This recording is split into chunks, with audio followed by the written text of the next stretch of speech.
What's up, you guys, and welcome back to my channel. My name is Christina if you guys are new. So guys, I am back for another makeup tutorial, step by step, for real this time, and also another Bible study that I wanted to share with you guys. I will be doing this weekly. Every probably Wednesdays or Tuesdays I will be doing Bible stories. So if you guys are interested to learn about the relationship with God and his disciples and his followers, then feel free to come to my channel and learn more about God. But I'm super excited because I'm going to be talking about another person that was in the Bible. My Bible, I think, is incorrect because I had the name wrong. The person that I'm talking about is Joe, but I don't know if they made like an error or something and they ended up putting Job instead of Joe. So I'm going to be talking about a story about Joe, and I'm going to tell you all about it.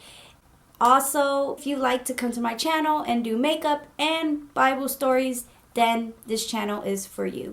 But I'm going to stop rambling and we're going to get into it. I do have an idea of what type of makeup I want to do, but I'm going to try to do this really quick because I do have to pick up my daughters. And I was kind of late because I was supposed to film earlier in the morning, but I got lazy and tired and I decided not to do it. My schedule's been up and down and like kind of upside down roller coaster, and I'm trying to get back into my schedule. So if you guys don't see me for a couple days, I apologize, but that is just what a mom is supposed to do. And since I am a full-time mom, it takes a bunch of my time. But I don't want to keep talking no more. I'm going to have some coffee, by the way, because I need that energy just to keep going. And let's just get into this Bible story. And before I go, don't forget to like and subscribe and hit that notification bell for every time I upload a video. Without further ado, let's just get started. I had to do my brows off camera, by the way, because going through like a situation with my brows and not to look a certain way, so I tried to fix them as the best way I can, but somehow they ended up like this because I use the Anastasia brow wax, and I don't know, I don't get any days of doing, like when I don't do makeup in a couple of days, I tend to kind of forget how my brows are supposed to go some days. And since I haven't got them threaded, they're just super bushy, and sometimes I'm trying to get used to my brows.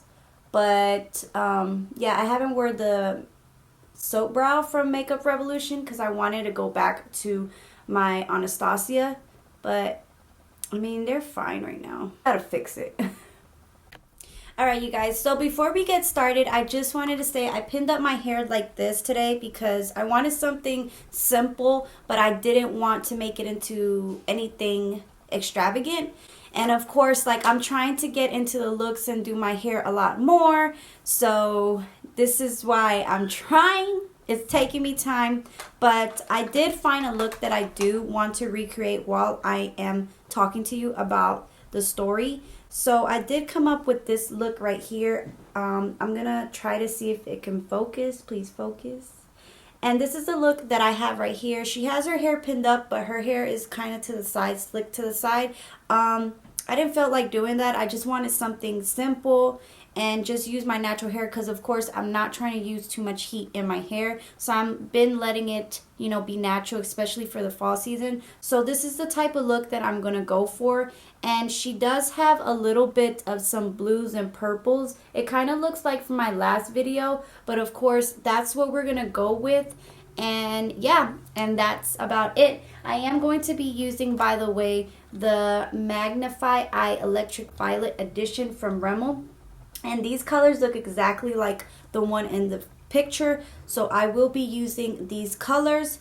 So I'm going to be prepping my eyes with the Pete Louise base in Rumor 2, because I like to start off with my lids first before I start off with my face, because I don't want any fallout from this eyeshadow. So let's just go right ahead.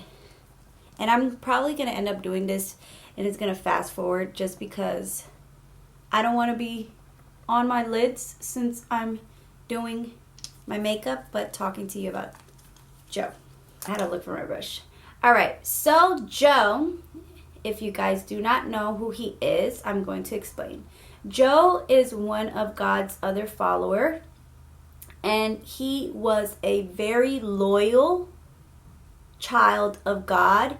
He was very trustworthy. He was respectful. He obeyed God. He did everything that he was supposed to do. Now, in his family, he had riches. God gave him, land. He gave him cattle. He gave him all the animals you could think of. He had a lot. He had a big family, of course, and he had daughters and sons. Now, he was the type of person that is just like any other strict parent. Like if your kid does something, you wouldn't want them to continue making that same sin. So when his daughter or son committed a sin or they did something they weren't supposed to, he would take them to, they would sacrifice like a animal for God so that God can forgive them for their sins. And he was always, making sure his kids didn't make any wrong steps. He always tried to keep his family in order and basically keep them in the right path, like how they're supposed to be, how God wants everyone to be. Okay? Satan decided that he wanted to be a hater and wanted to mess with Joe. So he told God, yeah, you think that he's so loyal to you and you think that he would do everything he's supposed to do and this and that, but how about let me take away everything that he has, make him feel like the lowest person that he is, and we'll see if he's still loyal to you. We'll see if he's still who he is with nothing. And at first, God was like, you can do whatever you want, but I know my child loves me, and I know he's going to stay true to me. I could care less, but you can try if you want. But at the end of the day, I know because I'm God, and I know. So, of course, God decided to let Satan do his little evil deed, of course, and make a plan to basically hurt and make Joe very depressed and miserable. So, he went on and basically Joe was doing so good. It went from being so good that all of a sudden Satan started to take away things that mattered to him. His kids started to sin a little bit more. Then he started to get like his crops started to decrease. Things was happening that he really wasn't understanding. But when things were getting taken away from him, at first he was like, oh, this is weird. I haven't done nothing wrong. But of course, if God is doing this, then I'm not going to question him. I'm going to still become loyal. So when Satan did all that, he still became loyal and he still understood and didn't question God. But then Satan decided to talk to God again and say, well, let me do this to him. Basically, give him like acne or some type of skin condition for him to feel the lowest to the low. So he said, if I do this, he's definitely not going to be loyal to you. I for sure going to make sure he's not going to. And, Satan's just a hater. Like, he hates all of us. He doesn't care about us. And he just wants us to not be closer to God. But God always knew that Joe was a good child of his. So he was like, okay, you can do it. So he did. Once he did this, you would think that Joe will continue to be loyal, but in this particular time of Joe's years, he grew that skin condition and it got so bad that he started to doubt and to blame, and he started to get depressed so bad that he really shunned himself. Like he isolated himself from everybody. He didn't want to talk to nobody. He basically was trying to say that he hasn't done anything wrong for God to treat him that way. What has he ever done to him for him to do this? If all this is happening to him, then why did he make him? Why did he asked for his mother to birth him, to bring him into this world. Why is he even living today? Why is he even here if God is punishing him? He has done nothing but good, has been serving the Lord for right purposes, and has been doing good. Even when his kids were doing sinful things, he would try to make them repent and learn from their mistakes so that they won't go back doing the same thing. So he became this depressed person, and it took a while. He couldn't even talk to his own wife because he had that skin condition that was bothering him, of course, and he didn't get any sleep. He felt so dark in his life, in his time, that he just wanted to die. He was asking to basically die. But it was a kind of suicidal thought that he had in mind. In my opinion, that's how I believe he was thinking. But, of course, he, like I said, isolated himself from everyone. And he had about 4 friends.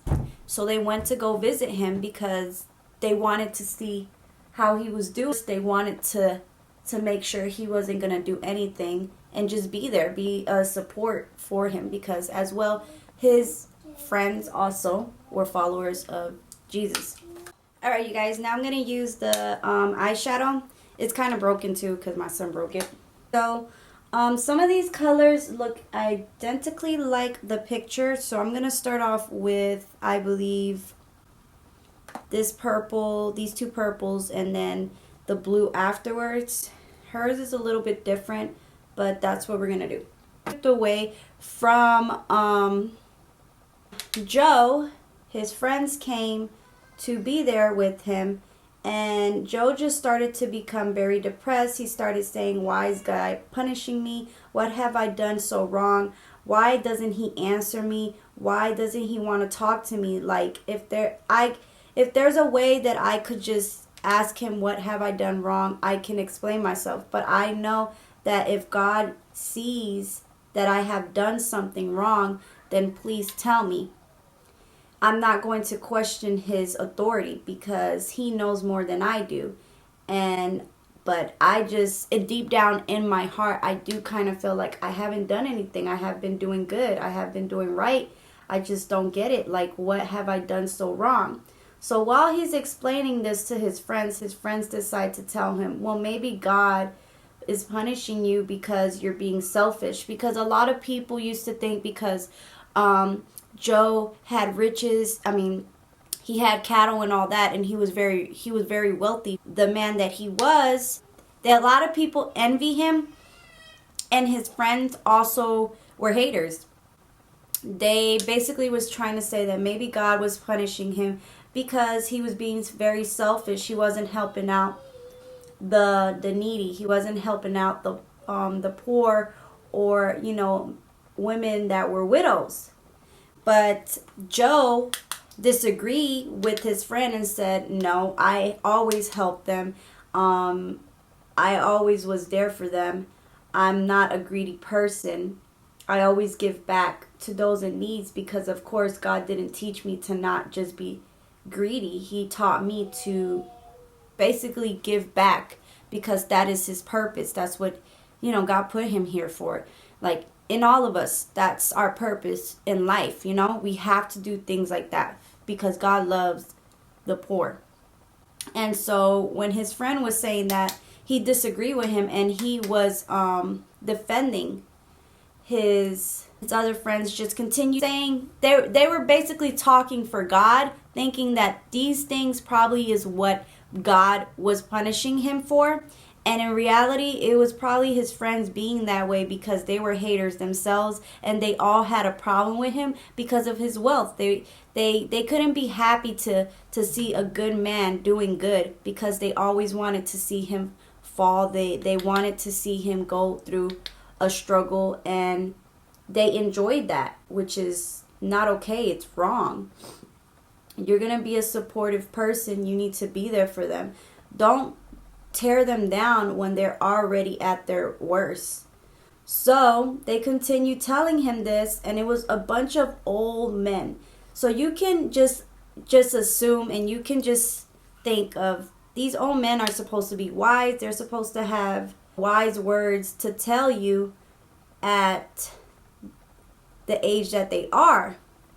But when everyone talked and Joe defended his opinion, he defended himself, knowing that he believed he didn't do wrong. One of them was like, well, why don't you talk to God and ask him? And he's like, I'm not going to question God's authority because he knows more than me. Why would I tell God if I was in front of him? Why would I tell God, well, I think you're wrong because I know I didn't do this? Like, it's kind of disrespectful, you know? That's like talking to your parents saying, well, I didn't do this, knowing that you probably did, but you just don't remember, you know? So he basically was saying that, but his friends was like, well, you need to talk to God. Maybe God will answer you if you just say that you didn't do this. But he believed that he didn't do nothing wrong. He did everything right. But at the same time, he didn't say anything bad about God. They were basically trying to make God look bad and saying that this is probably why God was doing this. And it's being very hurtful and just being basically like a boy, like a little kid or a son mad at his dad. Like, why are you doing this to me? So after they all talk, I think there was one son that was with them. I think it was Eliphaz's son. Correct me if I'm wrong with the names because I am terrible. He decided to wait for everyone to finish talking, and then he started to speak up. And I think this young man, it was him, but I think this is when God interfered in their conversation. Like, he came in young man's body, I would say, and he basically was just letting them finish talking, and he was going to get his word out, and he was going to actually start speaking to Joe. So when they were all done, the young man decided to talk and say, okay, so you want to blame me for punishing you if you haven't done nothing wrong. But you want to sit here and say you don't want to live and you don't want no one to talk to you because you feel like you haven't done nothing wrong. But have you ever asked yourself, hey, I haven't thought not one time to acknowledge the fact that maybe the things that I have was going so well for me that even through dark times, I can still be loyal and good to God. But God tested Joe, and Joe didn't realize what God was doing. Even though Satan could care less because he enjoys, messing with people, God wanted Joe to see that even when things are taken away from you, you shouldn't let that affect your life. You shouldn't allow that to determine who you are. And you shouldn't tell yourself you shouldn't live anymore. And God basically said what he had to say with that young man. And then after that, God came in and spoke in front of all the men and spoke to, because this is God's voice now. He spoke to, I'm just going to put it in in a way for you guys to understand. Basically, he's saying, okay, you so-called complain about me doing things for you, and you so complain about me being strict and being this way, and me taking away things that hurt you makes me realize that you truly do not care. And the matter of the fact is, you need to realize that these things shouldn't matter at the end of the day. Because if you know that I got you, why do you care about this? The material stuff. Why is that important? It shouldn't be important. Idolize, basically. So, after he tells him that, God did get upset and told him, and he was like, You complain and you're very the things that I have to do, that I have to sacrifice. But you don't ask not one question about the things I have to do for this world. How I made the world, how I made the plants, the trees, the animals. You don't ask all of those things. Do you even know how to do all these things? God was just pointing out everything. Because of course, remember, when God made this world, it took him like 3 days to make. And none of us would never know the things that God has done in this world, in this earth. So for him to make a beautiful world in those 3 days, or in a day, or in those 3 days, correct me if I'm wrong, but it's a lot.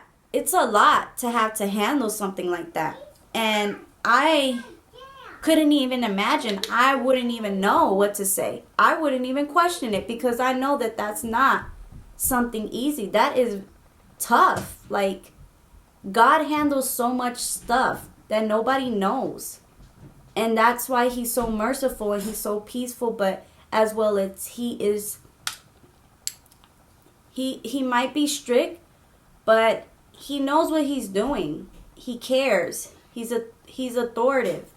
If I'm saying that right. Authoritative. Like, he has all that.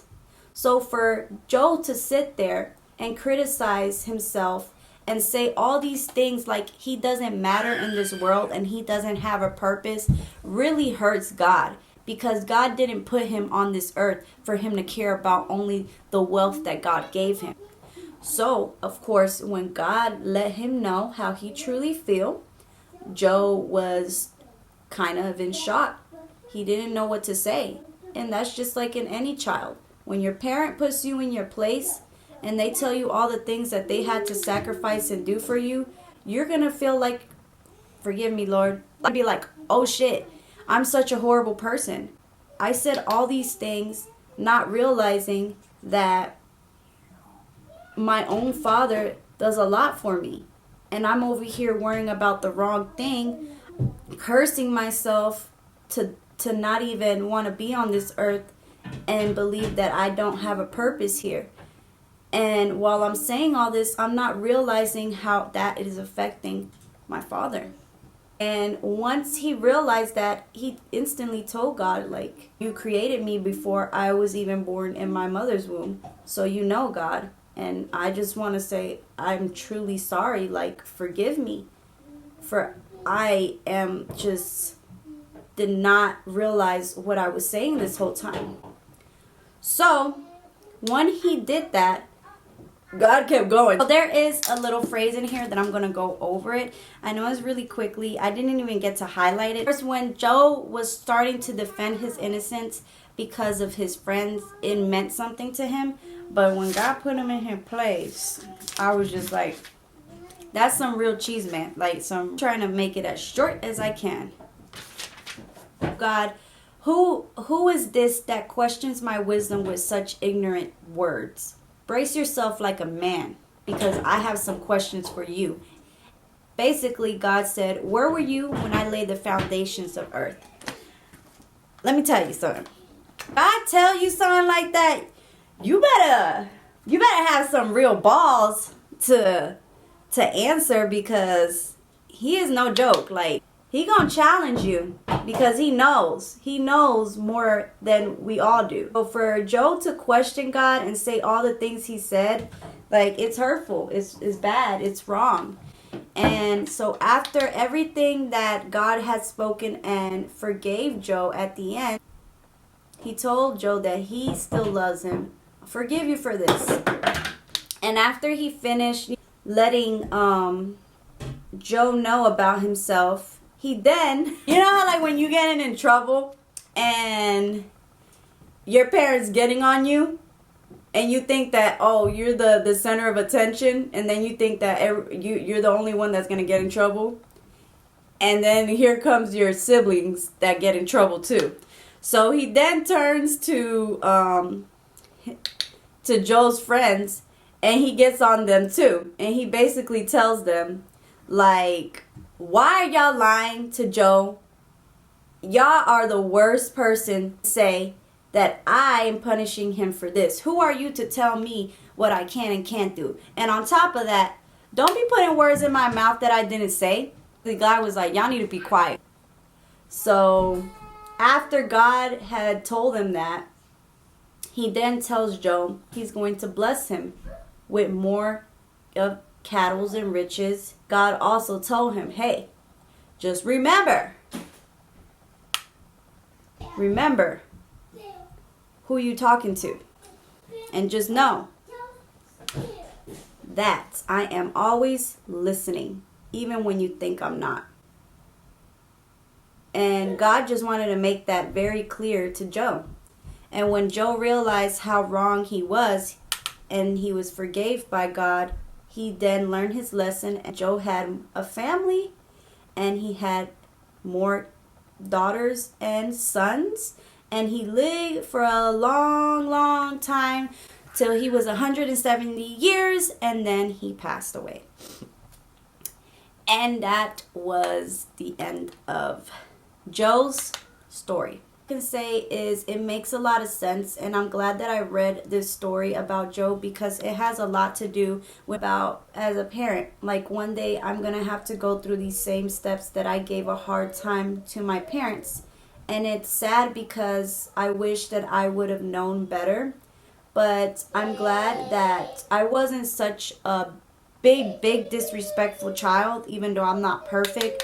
But you can tell when you hurt your parent and you question them and you try to make them feel like they're not valued. That's what kind of hurts the most, because you want to feel accepted, but you also want your child to acknowledge that you do a lot for them. And they might not see it because they might think that you don't care and you're always so hard on them. But in reality, even till this day, like, sometimes I may not always agree with my mom and my dad, but at the end of the day, God gave me my parents, and they know more than me. They live longer than I have.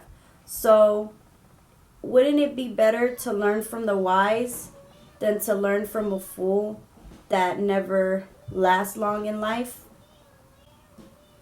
I mean, at least I do. I would want that.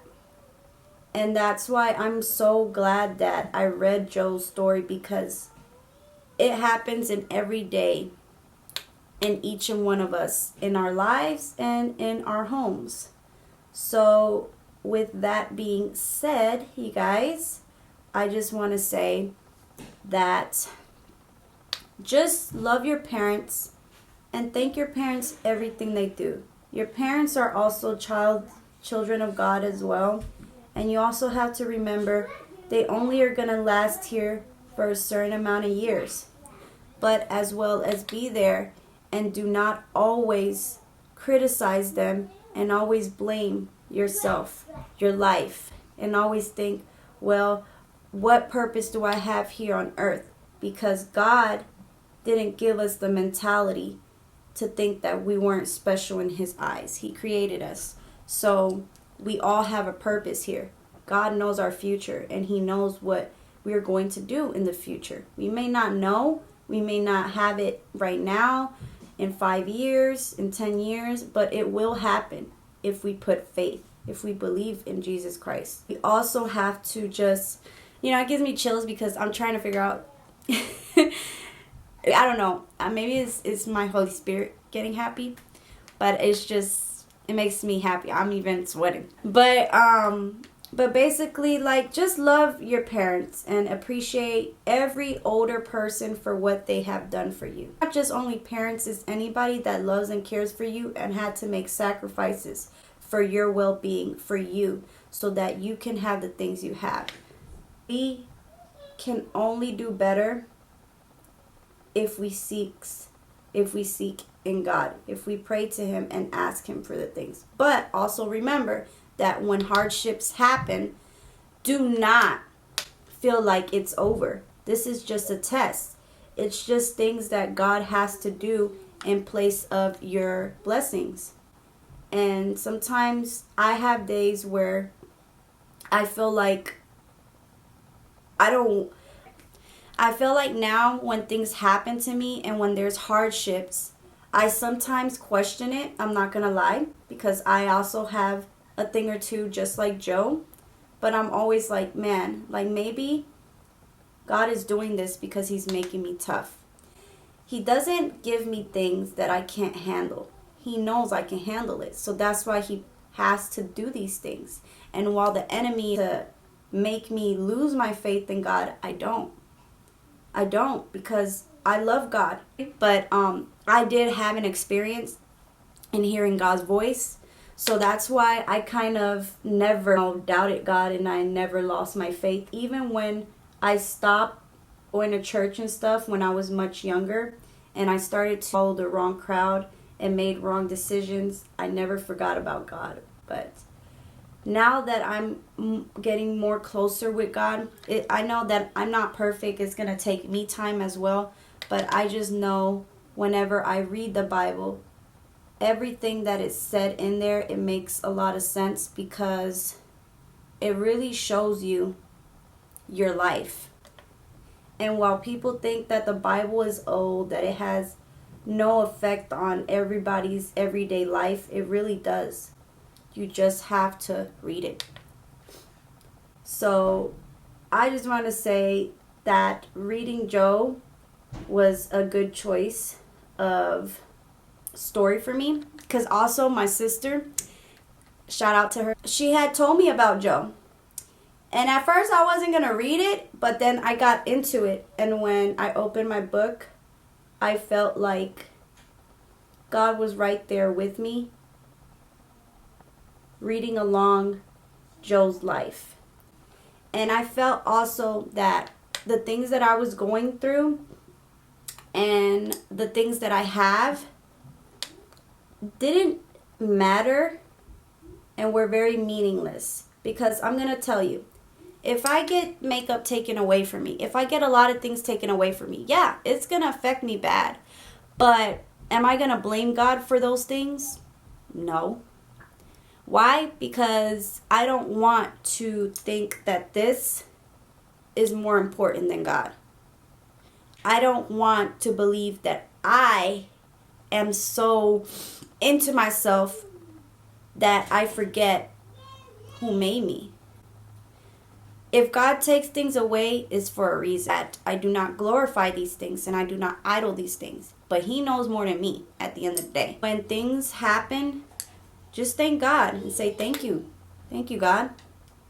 For I know that things are going to get better. This blue color here, and I'm going to use this same taper brush, and I'm just patting it, and I'm going to put it on top of that purple. That way it kind of blends in. And I'm using softer motions while I'm doing this because I want that blue to mesh with the purple, its color. I don't want to leave only one shade. I want that blue to pop out as well. And then what I do is I'll go back with that same shadow, and then I'll start to blend little by little, because of course, like I said, these aren't pigmented, so you have to like take your time blending them, and they take a while for you to like set it. But like I said, you can pat the product and then slowly start to build it. So this is what I'm doing. I'm trying to blend it back and forth, and then I'm also packing it in.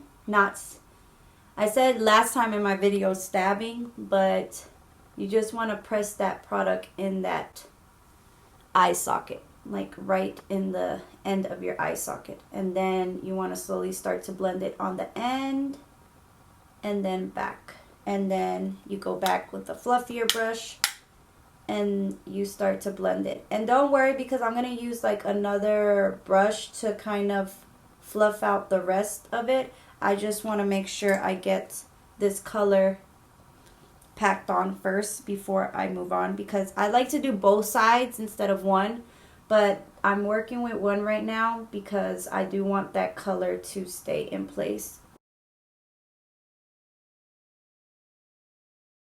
You're going to start to notice the difference because that color is now starting to build itself. But as long as you understand and you're kind of going along with the steps, you should be all right. Just forget what I'm saying. And sometimes I just talk just to talk because I get super excited. And since I got to tell my story about Joe, I'm just so excited. It might be the coffee too. Now that I finished with this eye, I'm going to do this one really quick and then I'll be back. So now that I finish adding the two colors in together, I am now going to use, because there wasn't any blue shades, so of course she has like a light blue in the inner corner. So I'm going to use this baby blue color from the e.l.f. Bite Size palette from Akaya U, and I'm just going to press that right on the inner corner of the eye. So what I'm going to do is I'm just going to start pressing it, and then I'm going to follow the guide on the line where kind of my eye opens. I'm not using any concealer to kind of cut this crease. I'm just going to apply the shadow, but if I just prefer doing it this way because it's easier for me and I feel like the color, I don't need to keep applying. But if you want to add some to get the pop of color, then you can do so. But I'm just going in with this color because it works better for me. So as you guys can see, I'm just pressing it, and I'm using like a skinnier type of brush, and this is the M124 brush from Morphe. And I'm doing that to kind of press the product in. And don't worry about it not being super perfect and it looks a little messy. We'll clean that up. We'll kind of buff it in. That way the color can stay neatly afterwards. But right now we're just more focused on just applying. Kind of press that product and apply the rest of the blue. By then. So now that I applied, I'm going to keep applying just a little bit more right here on the inner corner of my eye, so that it starts to kind of blend in with the rest of the color. With this side of the eye, so I'm going to do this one off camera and then I'll be right back. Now that I finished, I added that blue shade into my little crease. I'm going to go in and I'm not going to extend the eye. I'm not going to make it look like a little wing. And it's weird because the way she has it, it's like a curved type of wing. So I'm going to do that. I'm going to do one eye and then the rest I'll do off camera. Right here at the corner. And I'm using the Wet n Wild Mega Liner. So I'm just... But since I did this side good, I'm going to do the other side and then we'll be right back. So now I'm going to use this black eyeshadow with this Morphe 123 brush. And I like to use black eyeshadows whenever I make mistakes because they tend to help out. And as well as sometimes the liquid liners don't always stay black. So I like black eyeshadow because it gets in those little areas where I need black. So I like to set it and I like to press it on the line. Then I'm going to do the other side. That way you guys can see a different way and a different tip. So whenever you think that some people are good at eyeliner, just remember people make mistakes, even makeup artists. So don't feel ashamed if your liner doesn't come out. Of course, it does take practice. I'm not perfect myself. At times I have days where my liner comes out great, and then there's other times where it just has its moments and I'm just like, I quit. I don't want to do this no more. But I promise you, if you just keep trying, practice, and you just keep practicing and just pressing that eyeshadow with the liquid eyeliner, you're gonna see a total difference. Now, once I finish that, I am now going to move on to my face. So let me just wipe off the rest of the fallout from my face and then we'll continue on. Alright, you guys, so I'm just gonna wipe off any fallout from my face because last time I forgot to wipe off my face. So I know that I usually go over my whole face, but since today I'm in a time crunch, I'm going to just go ahead and finish off the rest of my face. I'll come back and I'll show you guys the same colors that I used for under my eyes. And then after that, I will give you guys a lip combo and that will be the end of my video. So just give me guys probably like 5 minutes and I'll be right back. Alright you guys, I am back. So I'm going to try to finish the bottom of my my waterline. I'm gonna add some of the same colors that I did on my lids. So I'm gonna go in and I'm going to use this smaller brush. And on her, she started using the first shade, which was the blue color. So what I am going to do is I'm gonna grab that blue shade here and I'm gonna connect it under where I already have eyeshadow, and I'm just going to trace that color underneath my lash line, and I'm going to continue bringing it out until I get to the tear duct, and then I'm going to stop there because we are going to add another color. Drag that color in a little more underneath, on top of that other blue. So I'm just gonna use a little bit and then I'll buff it out afterwards just so that it's not taking up the other color. And I know right now I'm doing it in a rush, but believe me you guys, this looks so good.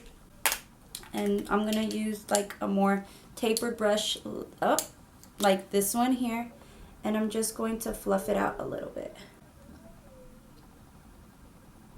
That way both the colors match. And I'm gonna use like a lighter color. She has like white in the inner tear duct, so I'm gonna probably use this color here. It's a little bit purpley, but it's kind of clear, and I'm gonna use that as my inner tear duct.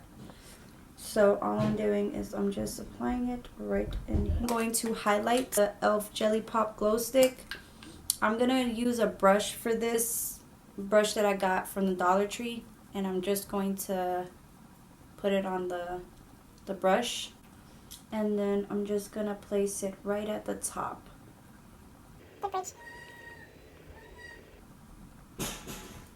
And that's it. And now we're going to move on to the lip. Alright you guys, this is the final look. As you guys can see, so I don't have nothing much but just this look here, and I hope you guys got to enjoy just a little sneak peek of how I did these eyeshadows all together.